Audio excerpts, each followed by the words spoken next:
Hey, so I'm about to prune this tomato plant. It's just over a foot tall, which is about when you need to do this. But before we do that, let's talk about parts of a tomato plant. So the parts that we don't want to mess with, if possible, would be the leafing branches that look like this and the fruiting branches. There's not too many on this one, but it'll have flowers and sometimes fruit, and so obviously you don't want to get rid of those. But some parts, like the stems, this big one that runs through the middle is a stem, this one coming off from the bottom is a stem. It will produce a lot of those, but you don't want to have too many, or else we're going to put all of our energy into being a bigger plant instead of producing more fruit.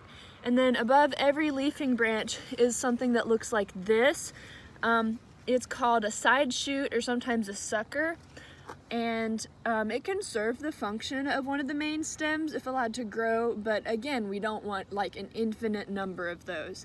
So a good number that I've worked with in my lab is 3 stems, which is why I have 3 stakes here.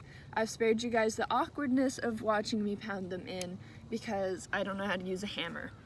So I'm looking, and this thick one right here, that's obviously a stem I want to keep because it's kind of like the main part of the tomato plant. And then this one that I pointed out here, that's a good sized stem that I want to keep. And then I'm looking, I probably am going to want something that's near this other stake so I'm not having to like bend the plant awkwardly. And so this one is technically by name a side shoot, but I'll just keep that and let that be a stem. So all the other stems and side shoots I'm going to come in and cut off. And sometimes it feels like you're cutting off a lot of the plant at this stage, but it's better for the plant in the long run, so he'll be okay. And then you'll notice like above every leafing branch, even those that don't have like this big sucker, will have this little bit like this that you can just pinch off. And if you can get them while they're in that stage, that's fantastic, because then the plant hasn't put all of its energy into growing that sucker so that it'll put more energy into producing fruit.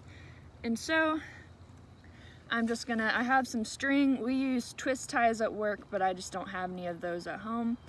And I'm just gonna tie each of these branches to the stakes.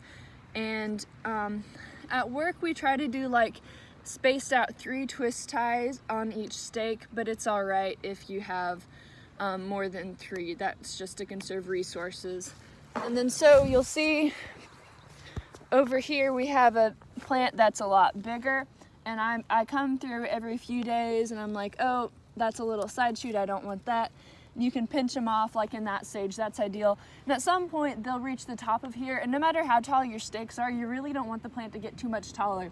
So you'll find like the top part and you'll just pinch it off, and that's it.